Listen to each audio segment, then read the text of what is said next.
월세 보증금 안 날리는 6가지 방법. 전세 사기만 위험한 게 아닙니다.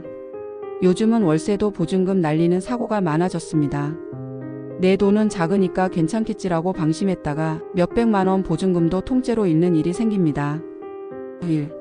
집주인 진짜 맞는지부터 확인. 계약할 때 제일 먼저 해야 할 일, 집주인이 진짜 그 집 주인인지 확인하는 겁니다. 대리인이라면 위임장, 도장, 확인서, 인감증명서, 신분증이 꼭 있어야 합니다. 가짜 집주인이 진짜처럼 꾸며서 계약하는 경우 많습니다. 특히 앱이나 인터넷으로 계약할 땐 더 위험합니다. 2. 등기부등본은 2번 확인. 등기부등본이란 그 집의 주인이 누구고 대출이 얼마나 있는지 적힌 서류입니다. 계약 전 한번, 잔금 치르기 바로 전 한번. 꼭 2번 확인하세요. 집에 대출이 새로 생겼거나 주인이 바뀌었는지 볼 수 있습니다. 귀찮더라도 꼭 떼야 합니다. 아주 중요합니다. 신탁 사기처럼 복잡한 경우엔 신탁원부라는 서류까지 확인해야 합니다. 이건 부동산 등기소나 법원, 인터넷 등기소에서 발급받을 수 있습니다. 3. 이런 집은 계약하지 마세요. 집 상태가 너무 좋은데 월세가 싼 경우, 집주인인데 급하게 내놔요 하며 서두르는 경우, 집이 비어 있는데 계약하자고 하는 경우, 중개사 없이 직거래를 유도하는 경우, 이런 조건이 겹치면 사기일 확률이 매우 높습니다.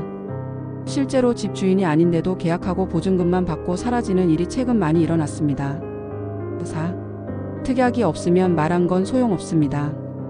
보증금은 며칠 안에 돌려줄게요. 에어컨은 고장 나면 고쳐드릴게요. 이런 말로만 하고 계약서에 안 쓰면 소용없습니다. 계약서 특약란에 꼭 적어야 법적 효력이 생깁니다. 예를 들어 계약 종료 후 3일 이내 보증금 전액 반환, 화장실 고장 시 수리비는 집주인 부담.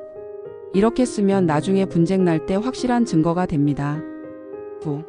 전입신고와 확정일자 꼭 해야 하는 이유. 보증금을 지키는데 가장 중요한 2가지가 있습니다. 바로 전입신고와 확정일자입니다. 전입신고 주민센터나 정부24에서 나 여기 살아요 하고 등록하는 겁니다. 확정일자 계약서를 주민센터에 보여주고 도장을 받아 날짜를 증명하는 겁니다. 전입신고할 때 꼭 확정일자를 같이 받으세요. 이 2가지를 해야 그 집이 경매로 넘어가도 보증금을 먼저 돌려받을 수 있는 권리가 생깁니다.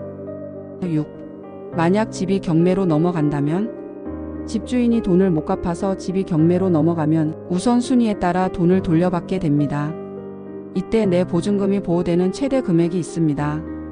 서울 기준 보증금이 1,700만 원 이하, 경기 기준 보증금이 1,600만 원 이하이면 전입신고 확정일자만 있으면 전액 보호받습니다. 보증금이 그 이상이라면 일부만 받거나 못 받는 경우도 생깁니다. 월세라도 계약 전 꼼꼼하게 확인하고 기본적인 법적 절차만 잘 지켜도 보증금을 지킬 수 있습니다. 꼭 지켜야 할 사항. 집주인 본인인지 꼭 확인. 등기부등본 2번 확인하기. 특약은 계약서에 쓰기. 전입신고 확정일자 꼭 받기. 이 4가지만 지키면 월세 사기 대부분 막을 수 있습니다. 신탁 사기. 요즘 많이 발생하는 게 바로 신탁 사기입니다. 신탁이란 집주인의 집을 신탁회사가 개인이나 법인의 자산을 위탁 신탁받아 대신 관리 운용 처분하는 전문 금융기관입니다. 쉽게 말해 남의 재산을 대신 맡아 관리해주는 회사입니다. 신탁회사에 맡겨 관리하게 하는 것입니다. 이 경우엔 집주인이 더는 임대 계약을 직접 맺을 권한이 없습니다. 하지만 일부 사기꾼은 신탁회사가 관리 중인 집인데도 몰래 월세 계약을 맺고 보증금만 받고 사라집니다.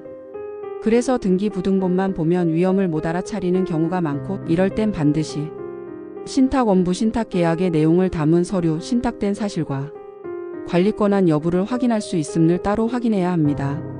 즉, 신탁사기란 집주인이 집을 신탁회사에 넘긴 뒤 권한도 없으면서 불법으로 계약을 해 보증금을 가로채는 수법. 신탁원부란 집이 신탁된 사실과 누가 계약 권한을 갖고 있는지를 확인할 수 있는 공식 문서입니다.